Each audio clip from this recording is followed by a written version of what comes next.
क्या आपने कभी सोचा है कि जब दुनिया भर की सरकारों के पास नोट छापने की मशीन है, तो इस सरकार ने भला ढेर सारा पैसा छापकर सबको अमीर क्यों नहीं बना देती।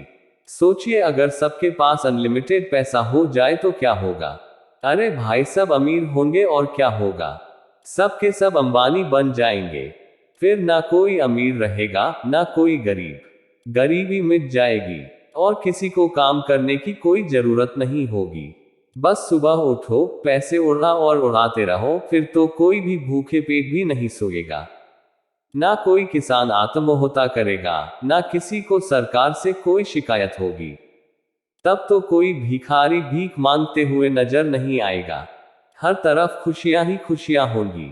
लेकिन एक मिनट जरा ठहरिए, ये अपने सपनों पर ब्रेक लगाए। जरा अनलिमिटेड पैसा गया तो हर तरफ हाहाकार मच जाएगा। आज हम इसी सवाल से पर्दा उठाकर इसे सुलझाएंगे। और इस सवाल को समझने के लिए आपके दिमाग में ये फॉर्मूला बैठ जाना जरूरी है। किसी भी देश के उत्पादन करने की क्षमता कितने गुड्स है उसके पास और कितनी सर्विस प्रोवाइड कर सकती है उस देश की जनता को। सर्विस यानी कि डॉक्टर कंसल्टेशन से लेकर के ऑटो मैन्युफैक्चरिंग तक, जितने भी गुड्स का मतलब दलहन तिलहन से लेकर गोल्ड तक, जितने भी एक देश के पास गुड्स और सर्विस होते हैं, उतनी ही करेंसी यानी कि मुद्रा देश के पास होनी चाहिए।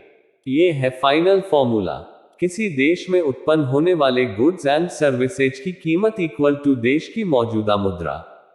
इसे थोड़ा सिंप्लीफाई करके देखिए तो ये मान के चलिए कि देश अगर एक बड़ा बाजार है और वहां एक सीमित अमाउंट में गुड्स है, यानी कि प्रोडक्ट्स है, तो ये मानकर चलिए उन प्रोडक्ट्स की खरीदी और बिक्री के लिए टोकन का प्रयोग किया जाता है, वही करेंसी। अगर हम करेंसी की संख्या बढ़ा दें तो भी उस देश में प्रोडक्ट्स गुड्स की संख्या में तो वृद्धि हो ही नहीं सकती होगा। यानी कि पैसा ज्यादा होगा पर गुड्स नहीं। कंफ्यूजिंग लगा? चलिए आपको थोड़ा सा ईजेड करके समझाते हैं। अब हम इस बात को उदाहरण के जरिए समझते हैं। मान लो किसी देश में 5 लोग रहते हैं और सबके पास 100 रुपए है और उस देश में 50 किलो चावल पैदा होता है, तो उस 50 किलो चावल का टोटल कीमत कितनी होगी? 105 इक्वल टू 500। अब मान लीजिए उस देश के पास नोट छापने की मशीन और खूब सारे नोट उन्होंने छापे और बांट दिए सब में, तो अब सबके पास अगर 1000 रुपए है, तो अब उन 50 किलो चावल का टोटल मूल्य क्या हुआ? 1000 इंटू 5 इक्वल्स टू 5000। अब उन्हीं 50 किलो चावल की कीमत 500 से 5000 हो गई। ये आपने गौर किया, मतलब तो अब समझ ही गए होंगे। नहीं तो चलिए थोड़ा और विस्तार से आपको समझा देते हैं। सरकार जितना ज्यादा नोट छपेगी उतनी ज्यादा महंगाई बढ़ेगी, और इसी को हम मुद्रास्फीति भी कहते हैं, यानी कि डिवैल्यूएशन ऑफ करेंसी हो जाएगी। चलिए इसे हम आपको दूसरे तरीके से भी समझाते हैं। मान लीजिए कि सरकार ने बहुत सारे पैसे छाप दिए और सब मालामाल हो गए, सबके पास लाखों करोड़ आ गए।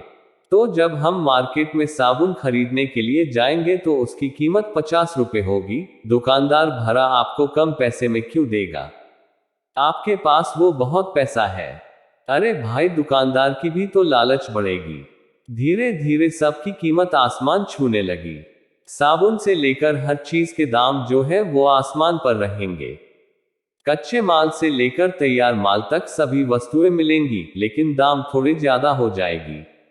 लेकिन सब जानते हुए भी इतिहास गवाह है कि 2 देशों ने ये बहुत बड़ी गलती की थी।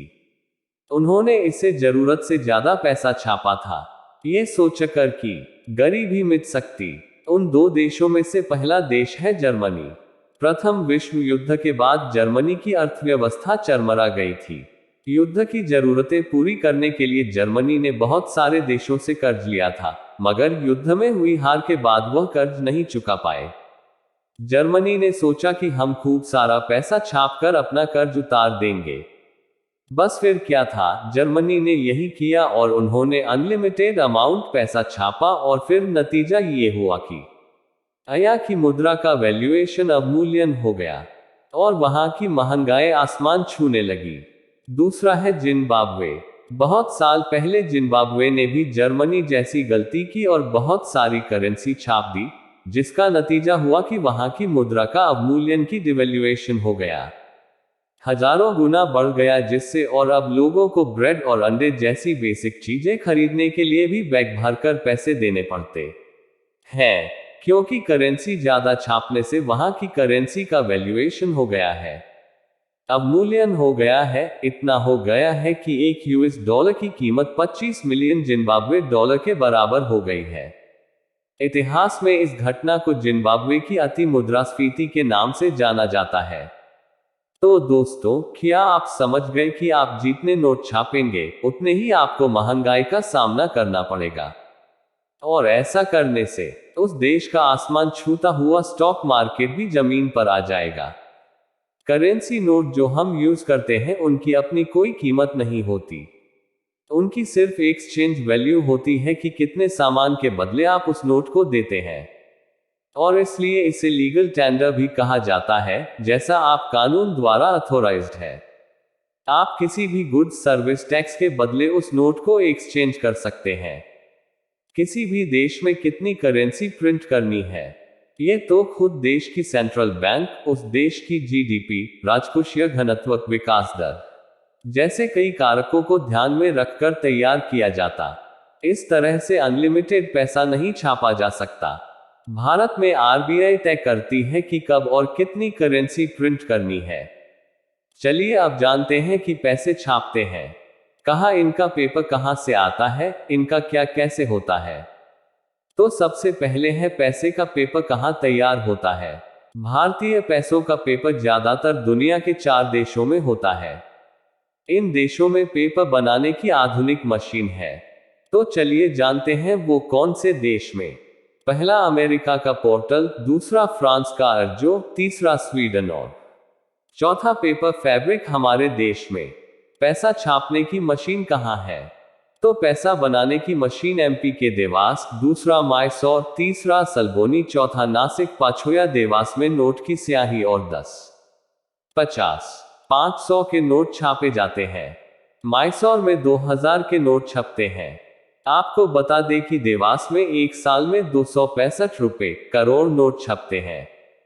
इसके अलावा हमारे देश में एक पेपर मिल, 4 बैंकर मिल और 4 टेक्सटाइल मिल ये देश के 4 शहरों में जैसे मुंबई, हैदराबाद, कोलकाता, नोएडा शामिल है। वहां पर नोट छपाई के पेपर आता है होशंगाबाद और विदेशों से इंपोर्ट किए जाते हैं। इंडियन नोट में 3 जगह का पेपर यूज होते हैं।